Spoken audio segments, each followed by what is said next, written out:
Welcome to the Heart of Business podcast, sponsored by International Facilitators Organization. I'm your host, Mo Fatalbab, and today our guest is Peter Laughter, serial entrepreneur and public speaker who helps organizations manage the coming change.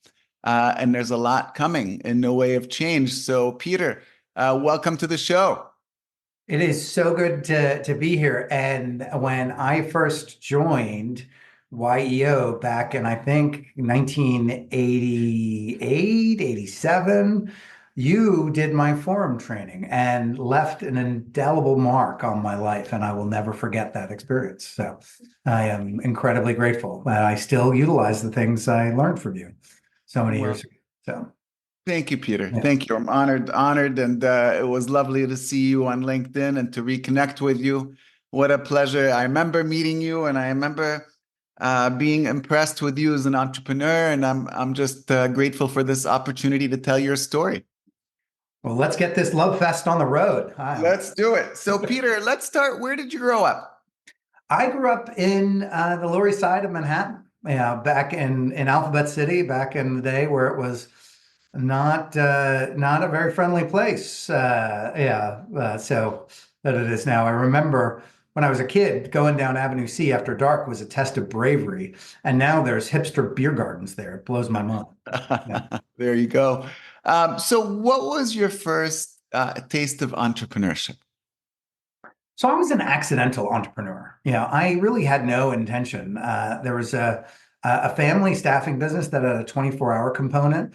I was working as a social worker, and I was going to get my PhD in sociology and study the emerging internet culture. This was the early 90s.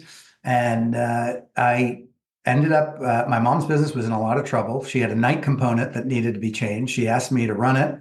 I don't know if you've heard this, but social workers don't make a lot of money. So Yeah. I needed the cash pretty desperately. And there wasn't a lot of work. So I started selling. And I hadn't been involved in sports as a kid. So I had no idea that I'm insanely competitive. And it just kind of fit like a glove. And halfway through it, I remember Christine Smith. She is I was placing her on projects at law firms at night, said to me, Peter, I just want to thank you because you allow me to pursue my dream of being an actor. And because of you, I can pay the rent. And while I do that, and I realized I'm making more of a difference in my night job than I am in my day job. Mm-hmm. And I'm having a lot more fun, and the impact is so much greater. Yeah. And so that was 94. My mom had been trying to get me, because I had some success with the sales, to join full time. And I had that realization right around the time that she said, gave me an equity deal based on growth. We did in 94, we did $500,000 in sales. And by 2000, we were at 12 million. And I ended up with half the company. So yeah, it was just one of these things. I had no idea I would love it as much. Yeah. Yeah. Amazing. And so then you worked with your mom for a while, I take it? Yeah, I unfortunately had to fire my mom around 2006 or 7, which was a challenging moment in our relationship, one which we recovered from. We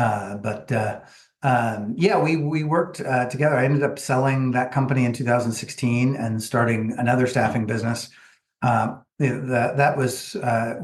had worked together. It was an admin staffing company focusing on law firms and financial institutions.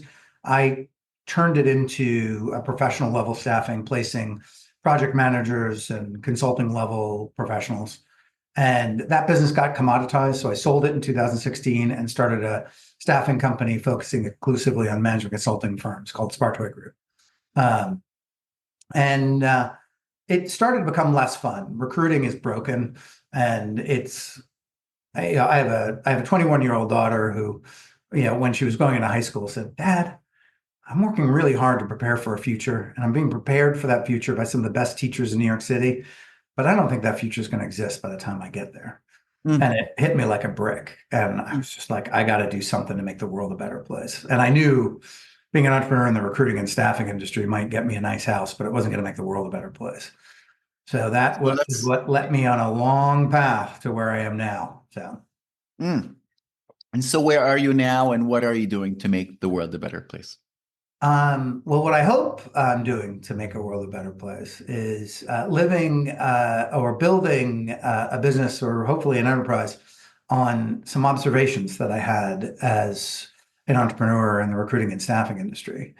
Um, and I had two real transformative experiences that had me realize that the way we view leadership in a command and control, orthodoxy, and I'm sure you see this with entrepreneurs, is that they just can't get out of their own way. They think they know, but the truth of the matter is, we live in this world that with incredibly capable people, with incredible education and resources, and the system of management, command and control that we use was created to help to make sure illiterate peasants didn't plant the wrong crops and starve the entire community. Right? We're working on a 3,000-year-old system. The pharaohs, they did not have the level of complexity that we have to deal with, nor do they have the resources at our disposal. So I saw myself as a leader as I was missing out on the talents and experiences and expertise and ability of my team. They were doing what I asked them to do, but just that. And what they were capable of was so much more that I didn't know to ask them to. And so I had these two transformative experiences, one on a board of a Quaker school I was on, and the other within my company, where I realized there's a better way. And I started changing the way I manage and working on that. So now my main focus is public speaking. I have a talk, The Pyramid Has Collapsed, Adaptive Leadership for the Age of Disruption, and recognizing that we have entered the most incredible, exciting, and perilous age in human history. The changes we've seen over the last couple of years have been astounding, and it's just the start. All right. So I want to talk about all that, but you got my attention with the Quaker School Board having a big impact on how you see things. Tell us more about that, please. Well, so the school was separating from the religious body that owned it.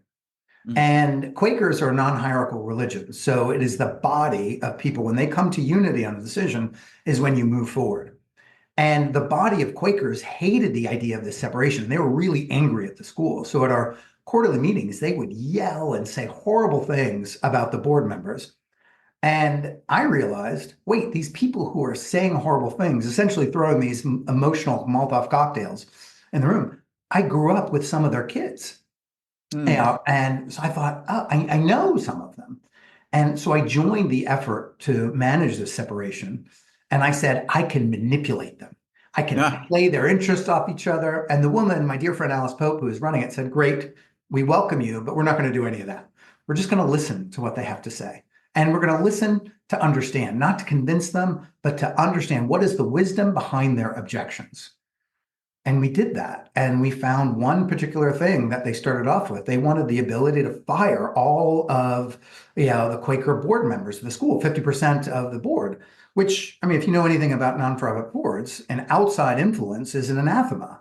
It was dead on arrival. We wouldn't accept it. But when we asked them, why do you want this? They said, well, we think what's special about the school is its Quaker nature.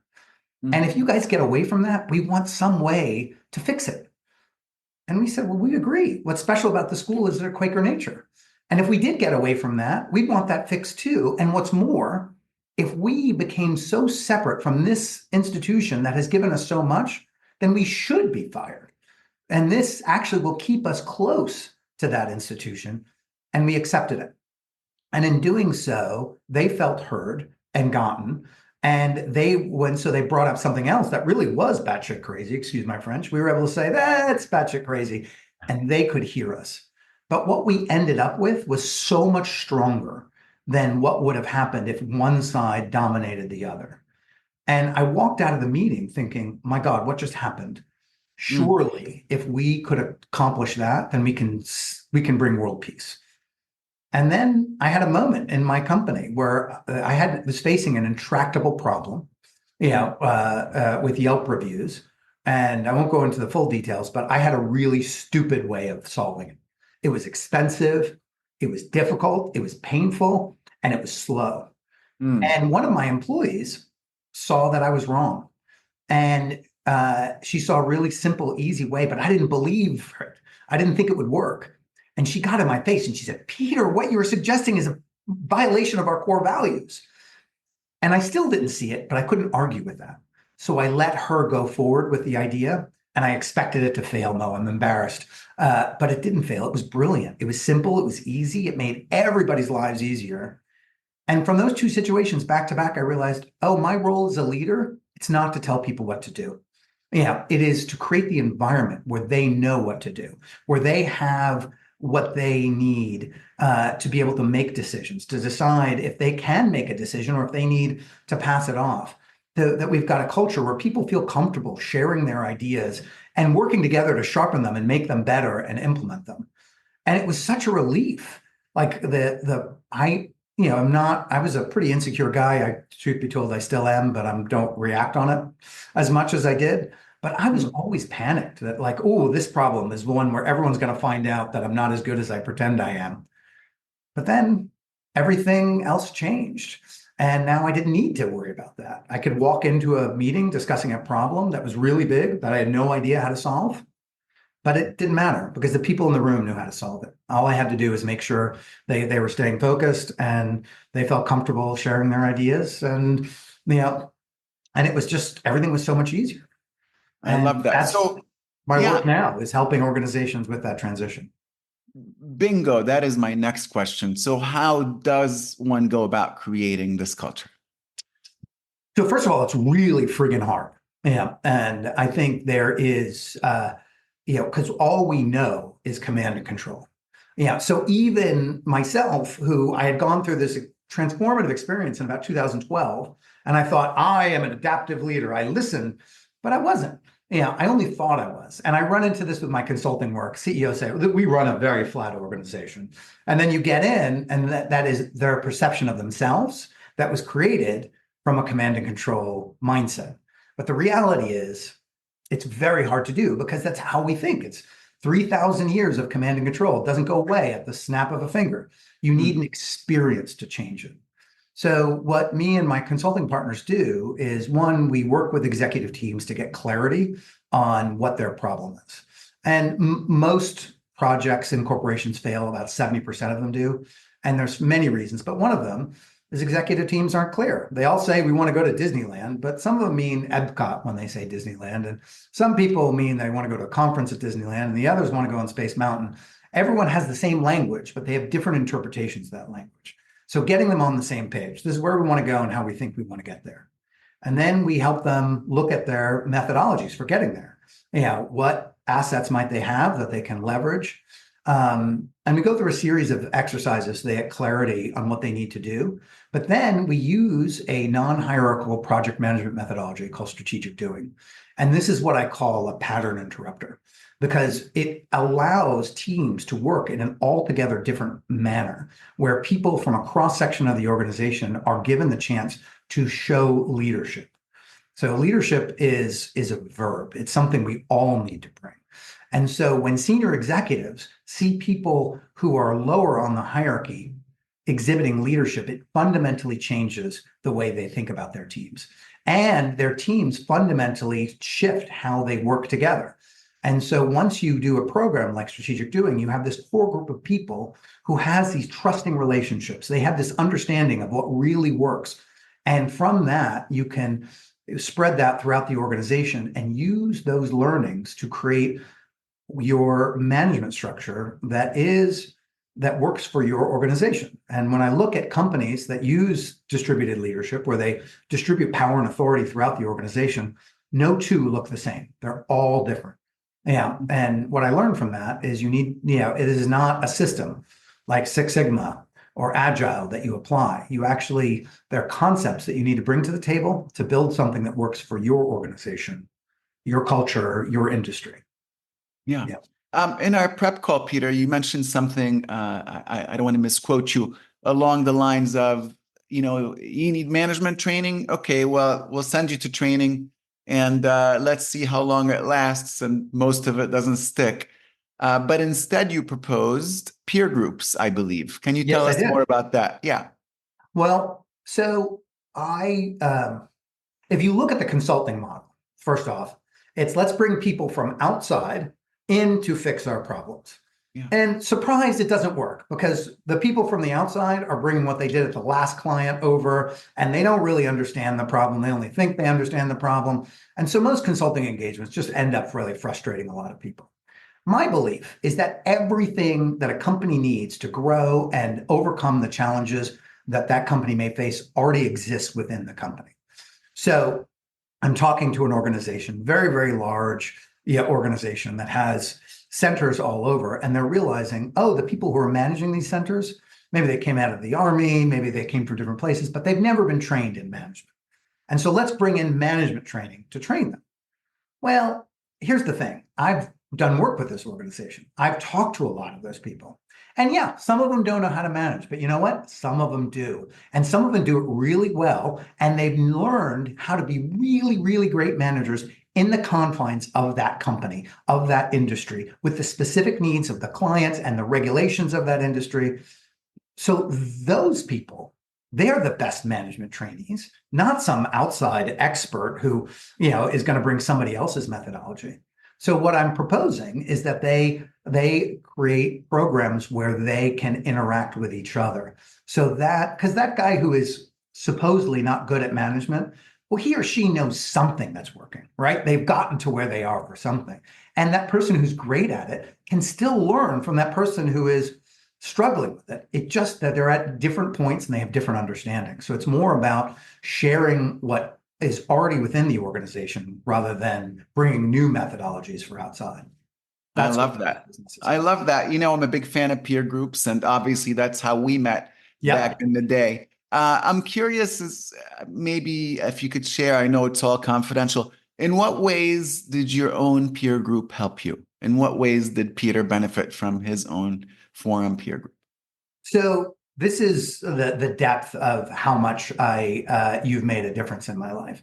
So I have never been without a mastermind group, a peer group, whatever you may call it, since that day.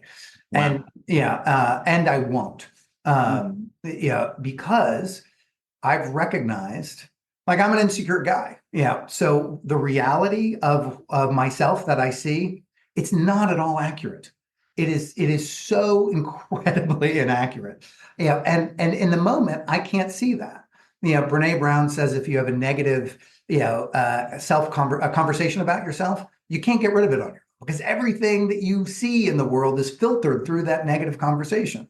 And that's the benefit of peer groups is they can, my peer group sees my forum, sees me for who I am, and they can hold me accountable to that.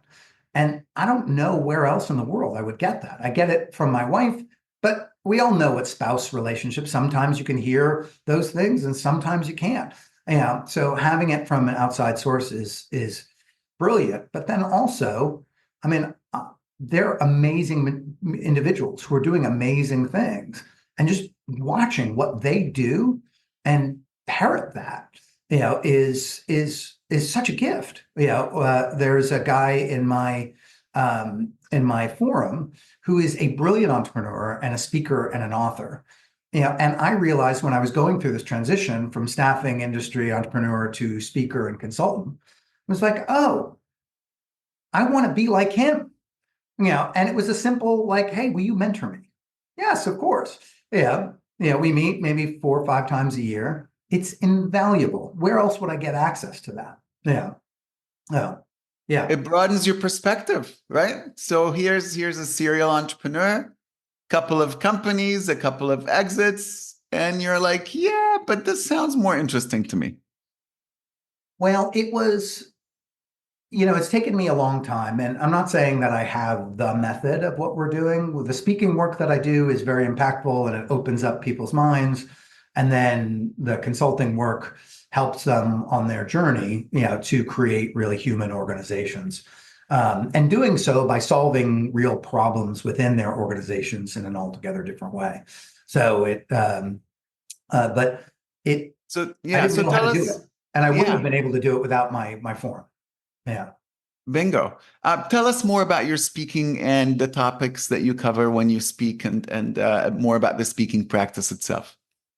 So right now, I have about 3 talks, but I really only focus on one, which is the pyramid is collapsed, reimagining leadership for the age of disruption. Mm. And I tell my favorite story. I start off by putting the audience in the shoes of the Reverend Dr. Martin Luther King, and getting them to imagine what it would be like to speak in front of 250,000 people, as he did for the March on Washington when he gave the I Have a Dream speech. But what a lot of people don't know is he never intended to give that speech on that fateful day. He started off giving the speech he intended about economics, about how America had written Black Americans a bad check and needed to make do on the promise of freedom. And halfway through his talk, the gospel singer, Mahalia Jackson, who sang and got everyone warmed up for the talk, started shouting, "Tell them about your dream, Martin. Tell them about your dream." And I don't know about you, Mo, but if you were in the middle of the most important speech of your career and one of your colleagues started shouting at you that you were giving the wrong speech and needed to transition to a completely different speech, one which you had not prepared for, you would be enraged, or I would be anyway. But not Dr. King. He recognized that the power and authority had shifted, that Mahalia knew something that he didn't. And because he recognized that fact, he was able to pivot, put aside his notes, and extemporaneously give the greatest piece of oration in American history. Mm-hmm. And that was a collaborative effort. It was a brilliant example of adaptive leadership. Where a command and control leader would be flummoxed and angry, and it would have ruined their speech.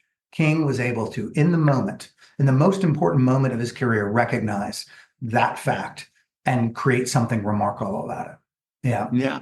And so I tell that story and I talk about how we are entering the most disruptive time and how the command and control orthodoxy that we've used to run our organizations for the past 3,000 years, not up for the challenge, and how we need to shift in order to thrive in this really incredibly exciting time.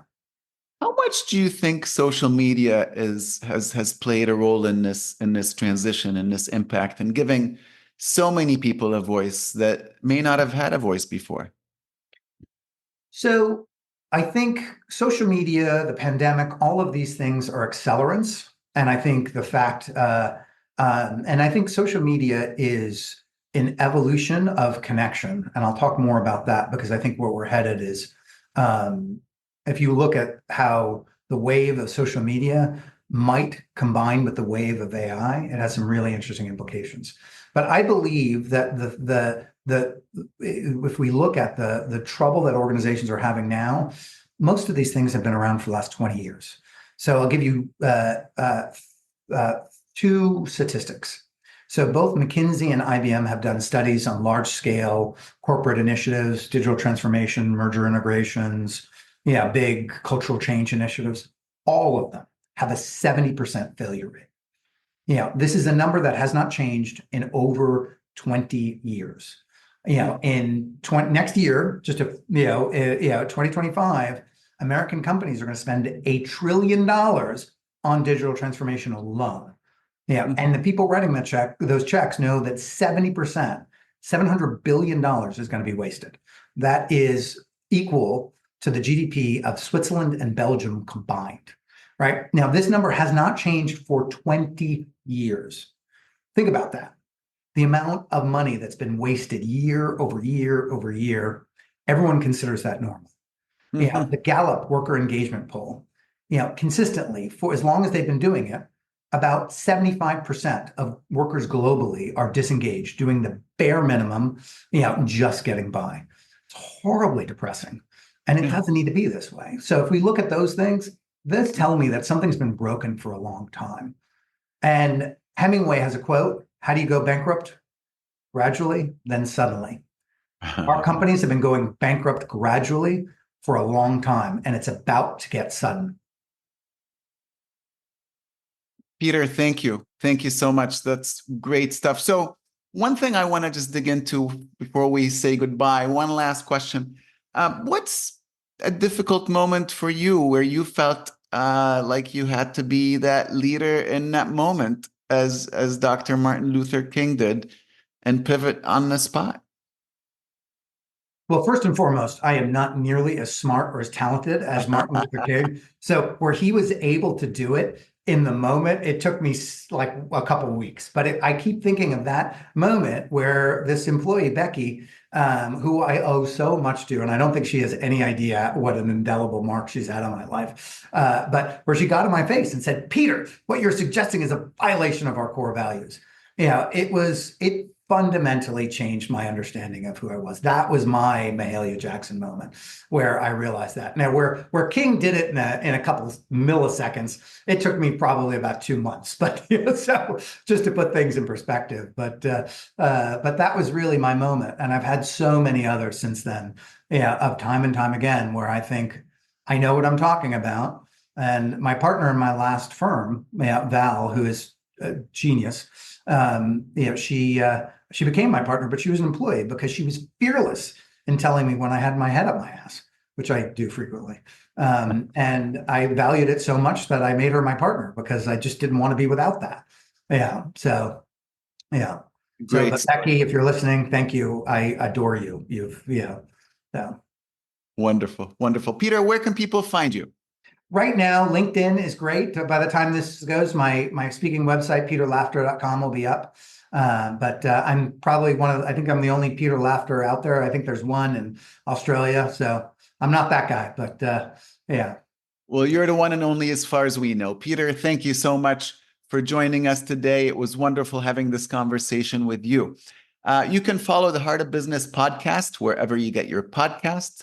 Also, podcast reviews have a real impact on a podcast visibility. So if you enjoyed today's episode, please give us a review to help others find the show.